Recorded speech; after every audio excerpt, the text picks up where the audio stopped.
Hi everyone, welcome to this session about two-stage OpAmp or OTA. So before designing that, I'll go through the little bit theory to understand the basics and how can we design using GM by ID method.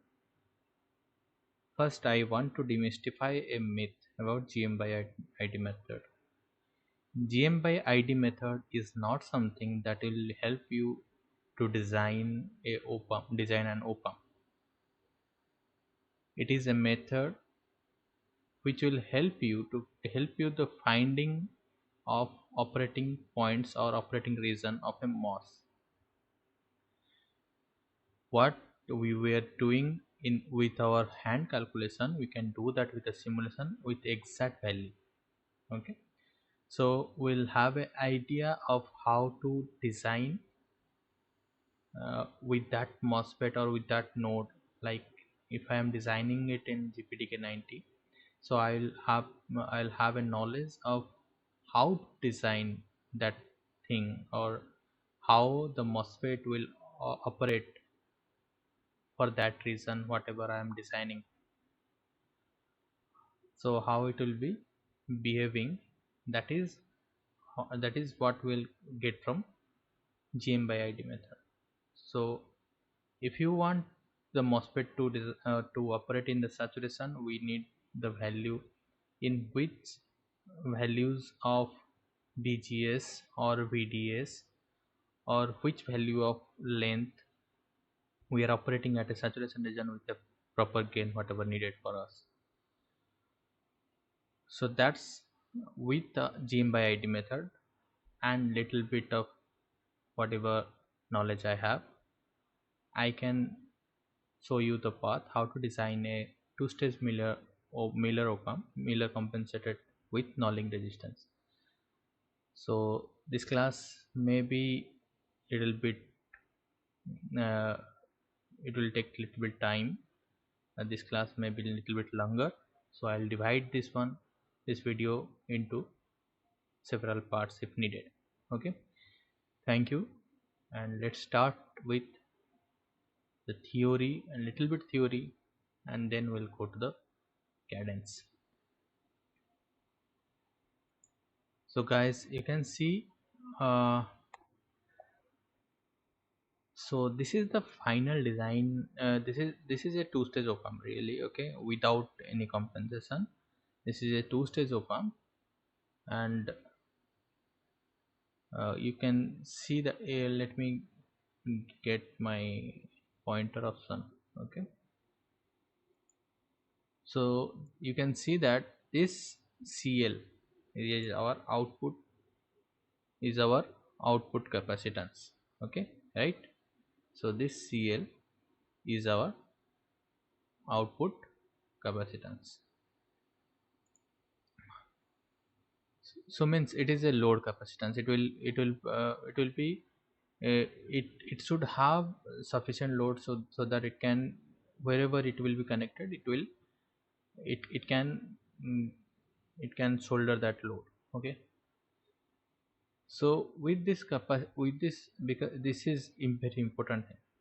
This is a very important load, because actually when we will use this OpAmp in a real world, or a for simulation, or in a feedback system, this capacitance will come into the picture.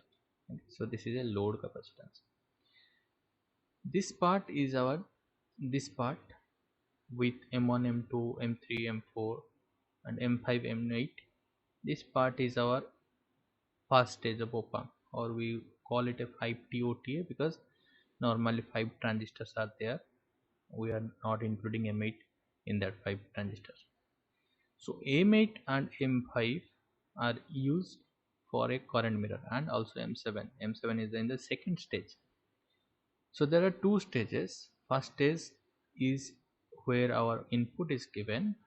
Okay, so how our input symbols are given, this is positive, this is negative, we can see that.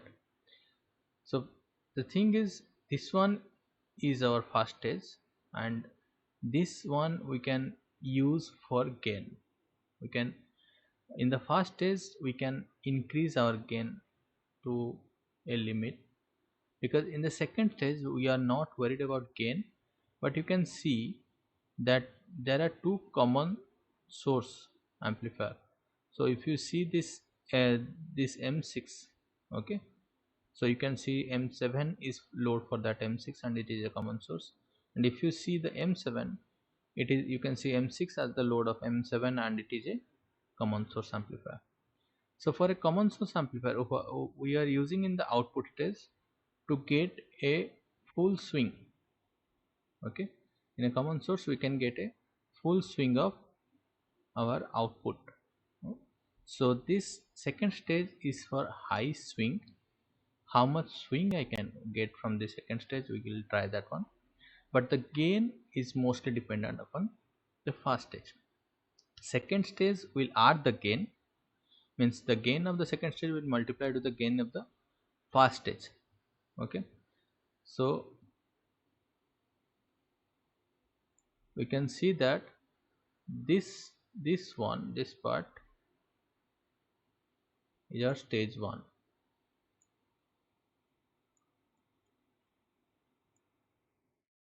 So this is our stage 1, and from this stage, from this one, this output is going to the second stage, and this part is our stage 2.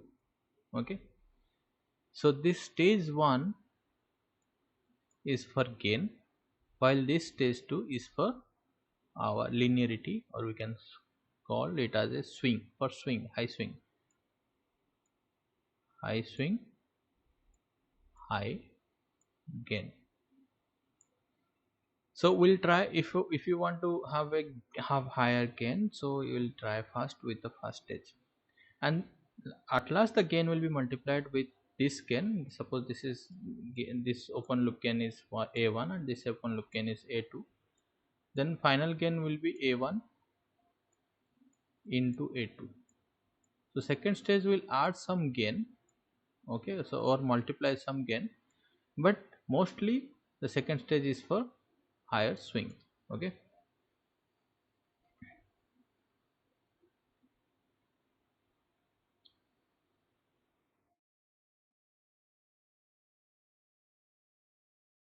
okay, so we'll see that one. So how we'll choose this as a Vin plus or this as a Vin minus? Okay, so we know that any MOSFET, actually if you give an input, it will phase shift that input into the output by 180 degree.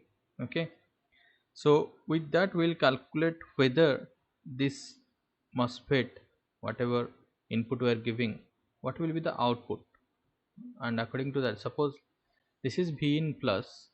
Okay, suppose M2 is given positive input, then at this point, at this node, we'll get a negative output. Okay, and this negative output will go to the this M6 and we'll get a positive output at this point. So for this positive, because this is positive, and because for this positive we are getting a positive output. Positive output means with no phase shift, so this input is called positive input. Okay, so this will be the path you can see.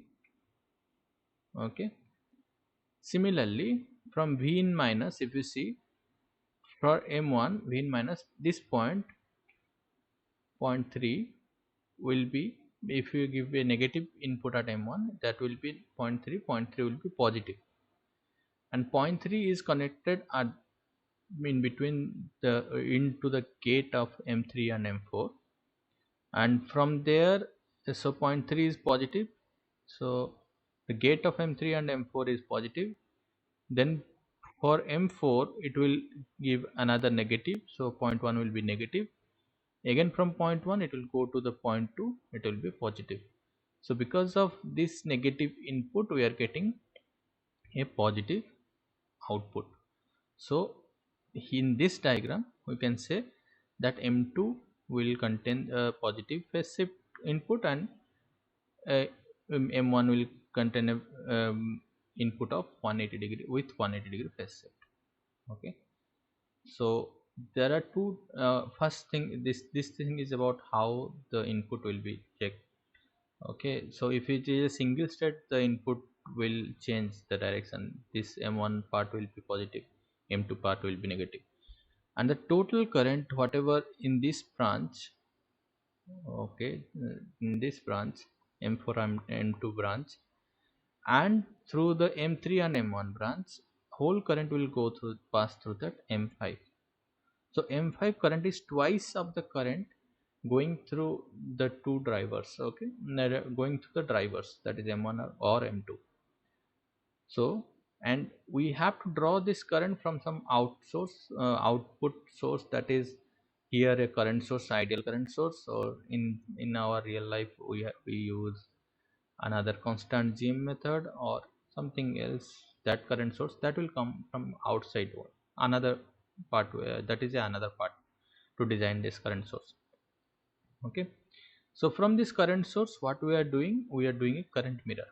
And how better we can do this current mirror, that will cause this current to be stable. Okay, and we'll see how to make this current mirror also while designing. And this current mirror is again mirrored at M7. Okay, with little bit more currents, because we'll see why the more current we need in the M6 and M7.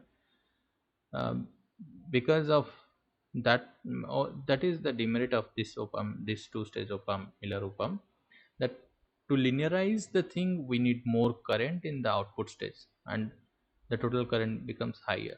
Okay, that is the demerit of this type of OpAmp.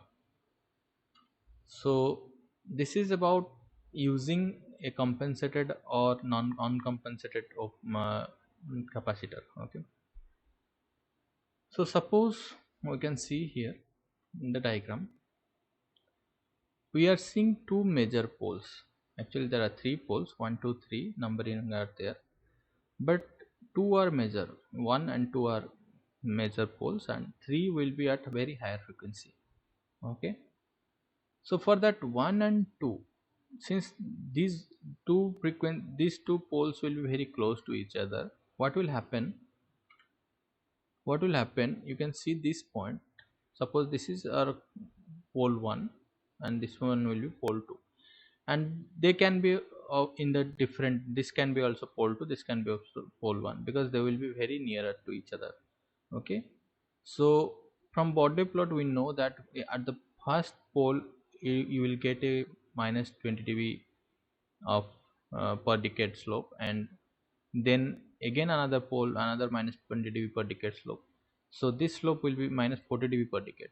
Okay, so you will get your UGB or unit gain bandwidth or gain bandwidth, whatever you call it, at this point.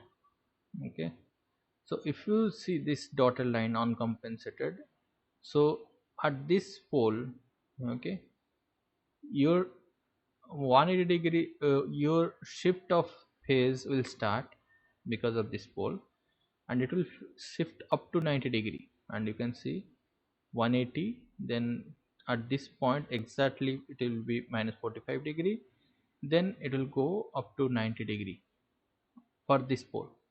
Okay, so for this pole you will get 135 minus, means it will be at 45 degree this point, and this will go to this point, and this point around 0. So now we'll see that where phase margin will be 0. What is the meaning of this phase margin? What will happen if it will go to 0? So in a continuous chain of use of this OpAmp, what will happen, this phase margin, if it is very low or near to no phase margin, what will happen, the output will change its phase in between. Okay, so if it is very less, it will change, the output will change its phase, and at some time it will be opposite phase of whatever output needed. So that is not a stable system in the amplifier case. In oscillator case it will be totally different, but in amplifier case it is not stable. So because amplifier will give you the gain if the because we don't need oscillation at that point, we need a constant gain. But if oscillation happens, you will find that gain will increase, and whatever your design, it won't work perfectly. Gain may decrease also, that depends upon the design. Okay, so to compensate this, what we do, we what we can do, we can use, okay, suppose if I make this pole goes away, okay, so go in this direction. Let me show it. Suppose I make this pole go in this direction, okay, and this pole go in this direction. So we know that this pole is suppose 1 by r1 c1,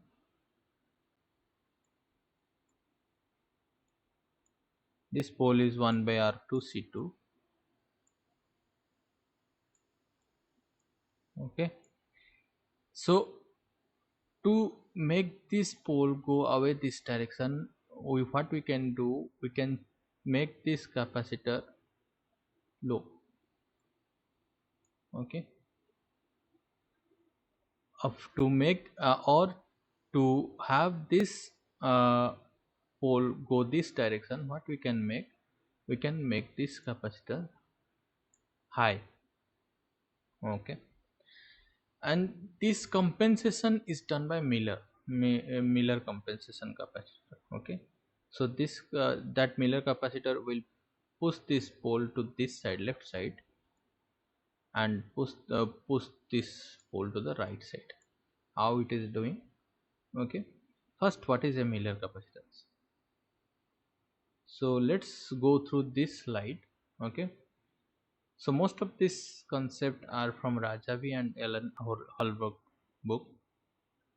So if you want to go through the theory very vastly, then you can go through those two books, and mainly Ellen Holberg for the OpAmp part. So Miller's theorem says that if there is a point x and if there is a point y, and we have an impedance z in between, and we want to break this z in two parts, like if we want to break this chain and we want to make one of this side, like from x side z1 and from y side it is z2. So what we can do, we can do, the formula is our z1 will be whatever z was there divided by 1 minus gain by bx, and z2 will be whatever z will be there divided by 1 minus 1 by gain or vx by by, okay. So this is Miller theorem. So you can see here z2 is 1 z by 1 minus av inverse gain inverse, and z1 is 1 minus av, okay. So we can go here and see. So what is the capacitor's impedance? It will be 1 by sc, okay. Or it is if you are saying z, then it will be 1 by that one, okay. It doesn't behave like inductor or resistance. So when I put a cc here in between the output of m6 and input of m6, okay. So this point will be x, this point will be y, okay. So I can have a capacitor here, virtual capacitor, okay, that is cc, okay, and cc1, and I can have a virtual capacitor here, that is cc2, 2. Okay, so what will be the capacitance value here? Yes, what will be the capacitance value at this point?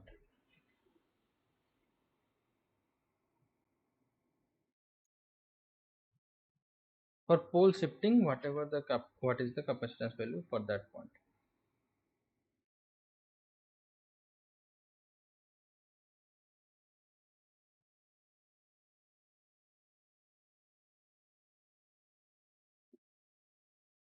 So what is the gain of this M6? So if we go through common source, the gain will be minus GM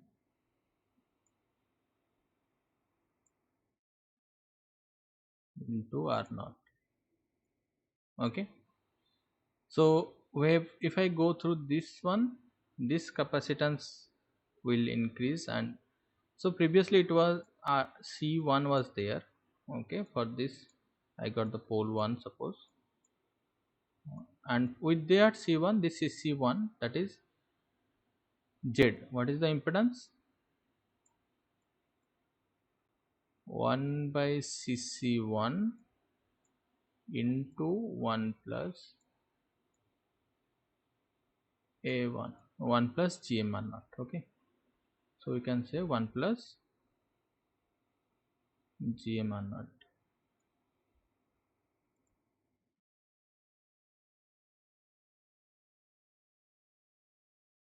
1 plus GM1 naught. Minus minus will be plus, so it will be 1 plus GM1 naught. So now we have parallel capacitance of this one and this much. Okay, so 1 by S. Okay, so this will be 1 by SC1. So now I have this capacitance. Okay, and I have this capacitance. So previously I had 1 by R1, whatever resistance, I'll see whatever resistance of R1. So whatever resistance at this point into C1, but I have now two capacitance. One is C1, another one is CC1. So I have 1 plus C1 plus CC1, 1 plus GM R naught. This R naught means this is the parallel capacitance of M6. I can say R6 parallel R7. Okay, this R naught. Okay, so now this pole become dominant. Why? Because this capacitance increased by this gain. You can see this is the gain, and this is multiplied by with the CC. So this CC value increases, and this dominates CC1. So if this pole dominates, this value goes down. Okay, so here you can see this value goes down. So this is go lower frequency. Understood? Now let's see whatever value of this CC2. CC2 will be 1 by, that is 1, this is 1 by S CC 1 plus, minus will be plus, 1 by GM R naught. Okay, so now you can see this part will be the same as CC, and CC is nearly, CC will always be in between. I'll show why. CC is less than 0.5 CL. Okay, 0.5 CL, and it should be greater than 0.22 CL. 0.22 CL. Okay, so what happens here? We can see that this CC, this Miller capacitance, is working as a higher capacitance for this side, for pole 1, lower capacitance for this side, or same capacitance for this side. Okay, since it is lower than CL, so it will won't affect that much of in the output side, in this side. so it will be lower. Okay, so it will actually sending that input side to the in to towards left side. Okay, so what happens is we are sending this to this point with compensation.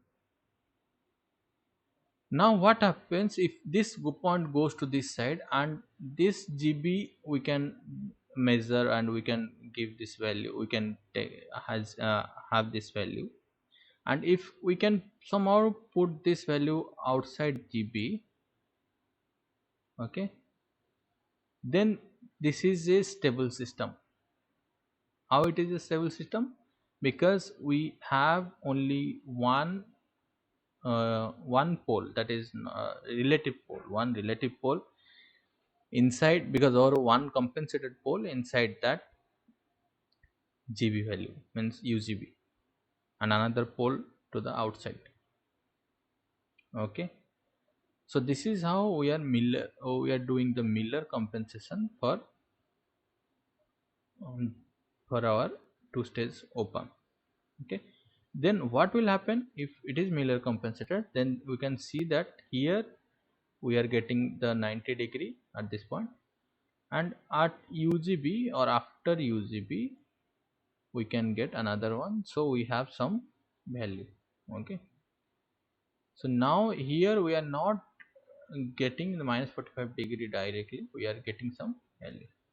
Of course we will do another thing to remove this one to the output outside, or this GB to the inside, so that we can get more phase margin. We'll try this GB to move this point, and this will come this side, but with that we'll get a lower speed op-amp. Okay, so and with while using if we use this one, what we are doing, we're creating a zero, a unexpected zero, that is in the right hand side, and that zero is called feed forward zero, and in the right hand side the zero is not good, it acts as a left hand side pole, so it will again decay, no, or again it will decrease the slope to minus 40°. So to compensate that, what we do, we use a resistor. Okay, to make that zero. So suppose I can so we are getting two poles,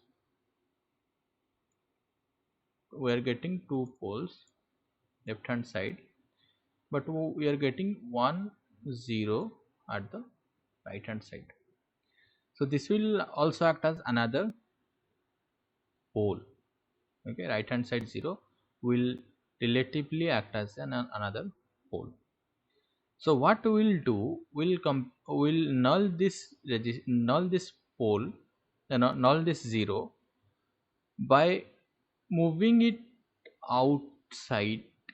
Suppose this is infinite,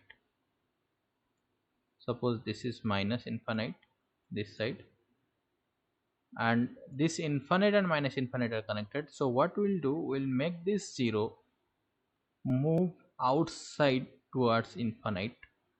Okay, if there is no 0, will in infinite will only get two poles, no third, no third pole, no third pole, or no feed forward 0. So if once this pole goes to infinite, that will come, that will same as this minus infinite. Okay, so what we can do, we can put we can bring that in for higher margin, and we can put it on the pole 2. Okay, so if we put it over pole 2, we'll cancel this pole 2, and our system will be a single system, more stable system, more phase margin. Two way to null this pole, one way to send this to infinite. Okay, so in infinite it will not cause any problem, but the phase margin will not much, will not get any phase margin that much.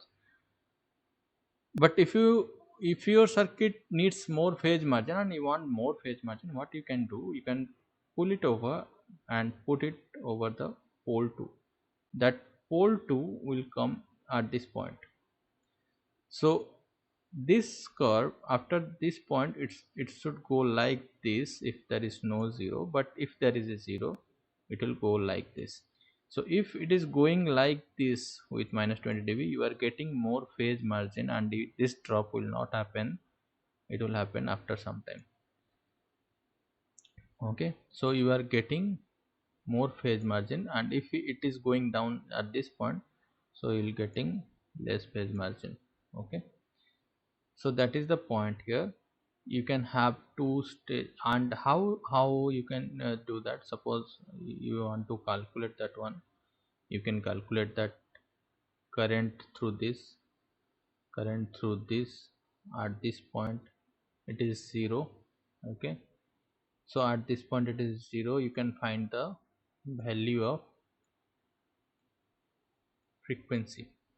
Okay, and this current, suppose I1, this current suppose I2, and you can make this point as 0, and this point, if this point is 0, you can find that this value is 0. So current going in this path, and they're making it 0, and you find the S, that is j omega for periodic signals. Okay, and at what point that 0 is happening, you can find that one. So I am writing that one here. At what point you will find that one. So 0 will happen at 1 by gm 6, 1 plus cl by cc. So suppose there is no cl by cc, you can see the value is 1 by gm6, and if you want to compensate more or to null it more, to get maximum phase margin, you can use this formula. This is to put the pole over this, to put this 0 over this pole. Okay, by equating the pole at this point, second pole, and this 0 value, whatever you are getting. And if you don't want to put it, only you want to make it at infinite, then the value will be 1 by gm6. I'm giving this value as rz. Okay, so this is rz value. If you want this 0 to move and give you some phase margin, you can put it at the pole. But what will happen, it will give also you delay. So delay will increase, the charging time of this capacitance will increase. If you put it here, RC delay will increase, because this RZ value will contribute to that one. So charging time will increase, phase margin will increase, charging time will increase, your circuit will be slower. If you want the faster circuit, 1 by gm6, you can put this 0 to the outside of this one and go to the infinite, and you can have higher speed, charging speed, because the resistance value will be lower. So resistance value can be from this point to this point, any value. So this is maximum value you can get, max, and this is minimum value of rz. Okay, so this is use of nulling resistance. Okay, let's go through the lecture note, and this ppt I am taking from Alan Holberg, and you can go through that book also. That is a very good book for open. So almost I have said everything, and I will go to the design. Before that, we'll see and we'll realize the designing method. Okay, so we'll go through that one.